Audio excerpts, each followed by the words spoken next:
ठीक है धनंजय गिरि जी, दक्षिण की राह तो पहले ही मुश्किल थी जिसको साधने की हर जोड़ तोड़ आपकी तरफ से की गई भी और की भी जा रही है, लेकिन क्या पश्चिमी यूपी की भी ये 8 सीटें चुनौतीपूर्ण हो गई है बीजेपी के लिए? पूजा जी, अभी आपने हमारे को पैनलिस्टों को सुना, वो क्या कह रहे हैं कि बीजेपी से कुछ सीटें निकाल लेंगे, बीजेपी से कुछ वोट निकालेंगे। यानी कि वो जानते हैं कि अगड़ों की आस में, पिछड़ों के प्राण में, मुसलमानों के मन में और इस देश के दिल में प्रधानमंत्री नरेंद्र मोदी की छवि समाई हुई है। आज अगर आप पिछड़े की बात करें तो आज बढ़ई हुआ लोहार, कुम्हार या कर्मकार, माली, नोनिया, चर्मकार, स्वर्णकार, शिल्पकार, कुंभकार, शिल्पियों के शिल्पकार, कृषकों के कर्णधार, मजदूरों के मन की आस, धोनी, रंगरेज या राज मिस्त्री, सबके हृदय में नरेंद्र मोदी की ऐसी स्मृति समाई हुई है।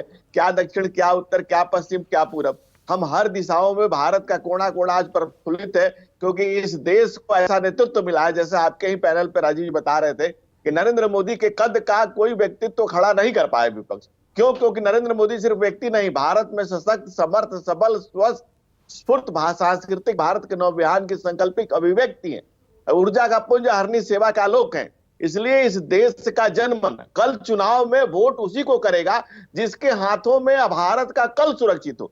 भविष्य का भारत भाजपा के साथ खड़ा है। क्यों? क्योंकि भविष्य का भारत ये देख रहा है कि भारत के लोगों के, भारत के युवाओं का, किसानों का, सबका जो भविष्य सुरक्षित कर सके। फराज का एक शेर है कि लेकिन क्षत्रिय समाज को अपना भविष्य सुरक्षित नहीं लग रहा है, इसलिए वो लगातार सम्मेलन कर रहे हैं, आवाज उठा रहे हैं, उन्हें प्रतिनिधित्व नहीं दिया गया है, उन्हें उनकी अनदेखी की गई है। जो आपका कोर वोटर है वो आपसे नाराज है? हमारे सभी वोटर हैं, कोई कोर और कोई ऐसा नहीं है। हमारे सभी इस देश की 140 करोड़ जनता के कदमों में हम सर झुका करके सियासत में अपनी संभावनाओं को और देश को आगे ले जाने की बात करते हैं। हम लगातार कहते हैं प्रधानमंत्री नरेंद्र मोदी ने जिस शब्द को मंत्र रूप में दिया है, हम उसी पर चलते हैं कि सबका साथ, सबका विकास, सबका विश्वास और सबका प्रयास। जिस समाज की, जिस अल्पसंख्यक समाज की बात की जाती है कि भाजपा का वोट नहीं देता है, तो अहमद फराज का एक शेर है कि जिंदगी से गिला है मुझे कि तू बहुत देर से मिला है मुझे।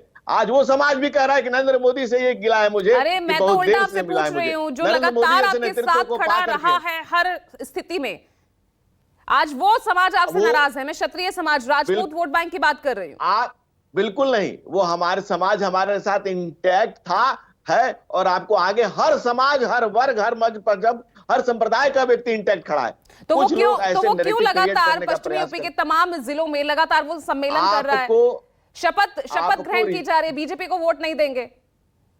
कुछ लोग ऐसा प्रयास कर रहे हैं, ऐसे कोशिश कर रहे हैं, लेकिन ऐसा कहीं दूर दूर तक नहीं है। बाई एंड लार्ज मुख्य रूप से इस समाज हमारे साथ था, है और रहेगा। वही नहीं, हर समाज का व्यक्ति, हर वर्ग, मजहब, संप्रदाय का व्यक्ति भारतीय जनता पार्टी के साथ अब भारत के भविष्य को और स्वयं के भविष्य को सुरक्षित पा रहा है। और इसका आपको रिजल्ट नतीजों में दिख जाएगा। जब चुनाव के परिणाम आएंगे, आप खुद इस सवाल का जवाब खुद पाएंगे और देखेंगे कि भारत का कोना कोना, हर भूभाग का व्यक्ति जो सदियों से व्यथित दमित जनाकांक्षाओं की प्रतिमूर्ति हुई है, मोदी जी वह कालखंड है जहां सदियां दशक में तब्दील हो जाती हैं।